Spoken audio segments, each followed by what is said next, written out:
Here's a quick how-to on a driver's side seat switch for the power switch on a 19 Silverado. I'm gonna show you guys how to get it off, because if you trying to look online, there ain't gonna be no video, so I figured I'd share. This seat was all the way down in this position here, so what made it real hard to access, there's a back clip, you can see it right up there. It makes it hard to squeeze it when the seat's fully down. So what you want to do, first step, is raise your seat all the way up. Now if that doesn't work, then you got to fight to get it, because now you can see you have a lot more clearance to get like a needle nose pliers up in there and get that clip out. But there is one screw that goes in the front right there, and then there's one more on the back side of the seat. If you move this out the way, it attaches right there. Every time I try to pop this off, it keeps moving. So we're gonna go ahead, just get the seat all the way loose, and then we'll swap the switch out. Here's the switch. Ah, damn, hit myself. There's the part number of the switch there. So let's go ahead and get this panel the rest of the way out. I'm gonna go get a needle nose pliers. Once you squeeze this together, pops out of that square there from the back side. I did disconnect the battery just because the airbag stuff is right here. I don't want to mess nothing up. So what I'm gonna do now is, there's some clips up on the top portion right behind this wiring here. There's one, there's another one here, and then there's two on the bottom. Basically what you need to do is, if you can see, if my camera will focus, you just push them down and then it'll pop out like that. So you got to do that on all four corners, and then just keep some tension on it while you're doing it. That way the clips don't pop back in. So let's get that off. Just like that, it slides out, and just remember that this piece goes towards the bottom, flat piece goes towards the top.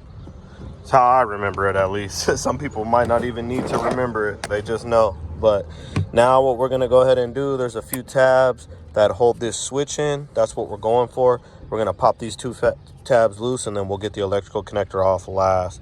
Looks like there's a total of 1, 2, 3, and then it's probably the same on the back side, and then one on the side here. Looking at the other part, you should be able to see where it all attaches.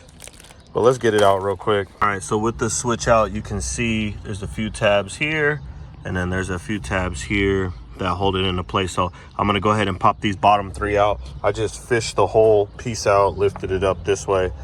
So let's get that out, and then we'll get that electrical connector unplugged and get the new one installed. I did pop off the front switches here on both sides. I just used my little pry tool, and then I just got underneath. This one is sideways, so I got kind of underneath the middle and popped it out. This one I started from the top, popped it up. This little piece sits towards the bottom there.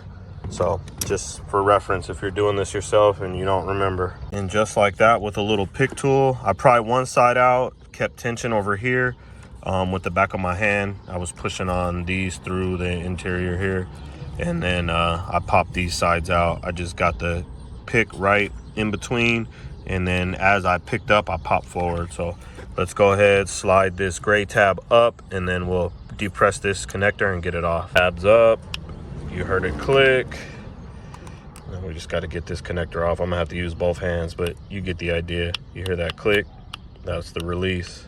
The one is off. Let's go and get this one out the bag, get it installed, and we'll test it.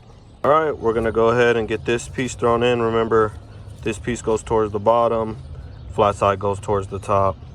We went ahead and got the switch covers put on, and I went ahead and hooked up the negative terminal on the battery. This is what came out of there. Remember, there's a T30 on the back. There's a T30 right here in the front. There's a few clips along here that need to come out, and then you got to pop these two off. And then it's that last clip, let's see, right there, that black clip. You squeeze that one together. So just make sure that locks out. Got power now. The seat wouldn't recline. It was way back at first. Get that now. Works. Yes, sir. And then one other thing I did notice, this motor jumps a lot. So I put a couple of Cletus McFarlane zip ties on there. It was trying to jump out the seat. So now it's got some some support on it, so that should fix that issue. So we'll go ahead, lower it back down to where it was for the customer. It's right about there. Everything's nice and solid here, and the back of the seat's adjustable. So would you look at that? Job well done. Thanks to the grip lock zip ties. These things come in handy, man, and they're reusable. You're able to, you know, use them to keep things together until you make something permanent. Done it a lot for a lot of builds. Pretty much the tools you need to get the job done. I got a 90 degree. You can use a 1/4 inch, whatever. It's got a Torx 30 on there. I put a wobble just so it's a little easier to get in here. I use the needle nose pliers for that one clip that sits right here in the center. And then I got a clip removal tool, a little thicker one, to pop these off so I didn't break them or nothing happened. And then I used a flathead to be able to get in between here if I needed to. Same thing with the pick tools to be able to release the clips that sit on the side of here. It was a lot more helpful with like this angled one. The 90 degree was okay, but I got a little more like angle and pitch out just because of that little divot in there. But yeah, that's all you really need. And then a 10mm to take the negative terminal on the battery, just because the airbag is here, you want to make sure. So now that the seat's working, that'll be it. I appreciate you guys watching. Like, comment, subscribe for more content to come on a lot of these vehicles.